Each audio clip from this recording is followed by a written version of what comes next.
നിങ്ങളാരെ mushroom കഴിച്ചിക്ക ഞാൻ ലൈഫിൽ ആദ്യമായിട്ട് ഉണ്ടാക്കാനും പോകുന്നത് സൂപ്പർ മാർക്കറ്റിൽ തന്നെ 2-3 ടൈപ്പ് കണ്ടിട്ടുണ്ടെങ്കിലും പൊതുവേ കുക്കിങ്ങിന് ഞാൻ യൂട്യൂബിലൊക്കെ നോക്കിയപ്പോൾ ഈ ഒരു ടൈപ്പാണ് കണ്ടത്. അതുകൊണ്ട് ഞാൻ ഇതാ എടുത്തത്. ഇതിൻ്റെ പേരൊന്നും എനിക്ക് ഓർമ്മയില്ല.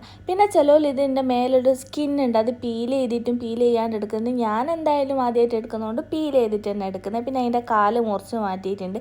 നല്ല കൊയ്മുട്ട പോലെ ഉണ്ട്, നല്ല രസമുണ്ട് കാണാം. പിന്നെ ഇതിങ്ങനെ മുറിക്കുന്ന പ്രോസസ്സ് കട്ട് ചെയ്ത് അതിങ്ങനെ നിർത്താനേ തോന്നൂല. ഇങ്ങനെ കട്ട് ചെയ്തുകൊണ്ട് ഒരു പഞ്ഞി കട്ട പല ടൈപ്പിൽ ഉണ്ടാക്കുന്ന കണ്ടിട്ടുണ്ട്. ചീസ് ഇട്ടിട്ട് ഉണ്ടാക്കുന്നുണ്ട്, നമ്മളൊരു നാടൻ സ്റ്റൈലിലല്ലാണ്ട് കുറേ അല്ലാത്ത സ്റ്റൈലിലൊക്കെ പിന്നെ കുറേ കണ്ടിട്ടുള്ളത് ക്രീമൊക്കെ ഇട്ടിട്ടത്. ഞാൻ എന്തായാലും ഫസ്റ്റ് ടൈം ഉണ്ടാക്കുന്നതുകൊണ്ട് നമ്മളൊരു നാടൻ സ്റ്റൈലിൽ തന്നെ ഇതിൻ്റെ ടേസ്റ്റ് ഓക്കെ ആണെങ്കിൽ പിന്നെ നമുക്ക് കുറച്ച് ഒരു ഇന്റർനാഷണൽ സ്റ്റൈലൊക്കെ പിടിക്കാൻ വെളിച്ചെണ്ണ ചൂടാക്കിയിട്ട് അതിലേക്ക് കുറച്ച് സ്പൈസസ് ആഡ് ചെയ്യുക. പിന്നെ ചെറുതാക്കി അരിഞ്ഞ വെളുത്തുള്ളിയും പിന്നെ കൊത്തി അരിഞ്ഞ ഉള്ളിയും കൂടി ഉപ്പും ഇട്ടിട്ട് നല്ലോണം ഒന്ന് വാട്ടിയെടുക്കുക. ഞാനിവിടെ കാഷ്യൂ ഒന്ന് കൊത്തിയിട്ട് അതൊന്ന് നല്ലോണം അരച്ചെടുക്കുന്നത്. അതിലേക്ക് നമുക്ക് ഉള്ളി വാടി വന്നിട്ടുണ്ടെങ്കിൽ തക്കാളിയും കൂടി ഇട്ടിട്ട് നല്ലോണം വാട്ടിയെടുക്കുക. സാധാ മീൻകറിയൊക്കെ ഉണ്ടാക്കുന്ന നമ്മൾ മുളക് പൊടിയും മഞ്ഞപ്പൊടിയും മല്ലിപ്പൊടിയും ഒക്കെ അല്ലേ സാധാ മസാല തന്നെയാണ് ചേർക്കുന്നത്. അതിലിട്ട് ഇത്തിരി ഗരം മസാല ചേർത്തിട്ടുണ്ട്, വേറൊന്നും ചേർത്തിക്കില്ല. പിന്നെ ഞാൻ കൂണും തന്നെ നല്ലോണം വെള്ളം ഇറങ്ങി വരും. അതുകൊണ്ട് പിന്നെ വെള്ളം ചേർക്കേണ്ടതെന്നാണ് ആ വീഡിയോ കണ്ടതുകൊണ്ട് ഞാൻ വെള്ളം ചേർത്തിക്കൊന്നുമില്ല. പിന്നെ നമ്മൾ അരച്ച് വെച്ച കാഷ്യൂവിൻ്റെ പേസ്റ്റും കൂടി ഇട്ടിട്ട് നല്ലോണം ഒന്ന് മിക്സ് ചെയ്യുക. ഇതപ്പോഴത്തേക്ക് തന്നെ നല്ല ബന്ധമെല്ലാം വന്നിട്ടുണ്ട്. ഞാൻ